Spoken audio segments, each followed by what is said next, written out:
যদি প্রয়োজন হয় ভারত সহ সম্পূর্ণ বিশ্বের কাফের মুশরিকরা জেনে রাখো, আমরা রক্ত দিতে দ্বিধাবোধ করি না। আমাদের সন্তানের চাইতে, সম্পদের চাইতে, বাবা মার চাইতে রসুল আমাদের কাছে প্রিয়। আমাদের কলিজা আমরা ছেদ করতে পারি, তবে রসুলের অপমান আমরা ছেদ করতে পারবো না। প্রয়োজনে রক্তের নদী বয়ে দেবো পুরা বিশ্বে। যেহেতু নবী করম সাল্লাল্লাহু আলাইহি সাল্লাম 1400 বছর আগে বলে গেছে, গাওদায় হিন্দ নামে একটা যুদ্ধ হবে। এই যুদ্ধ ভারতের সঙ্গে হবে, বাংলাদেশ, পাকিস্তান সহ কয়েকটা দেশের।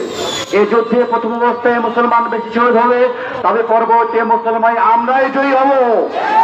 এমন একদিন আসতেছে পুরা ভারত আমাদের মুসলমানদের দখল থাকবে। রক্ত দেওয়ার জন্য মুসলমান প্রস্তুত ইনশাল্লাহ। এরপরে একজন বক্তব্য দিবে, তারপরে আমরা যারা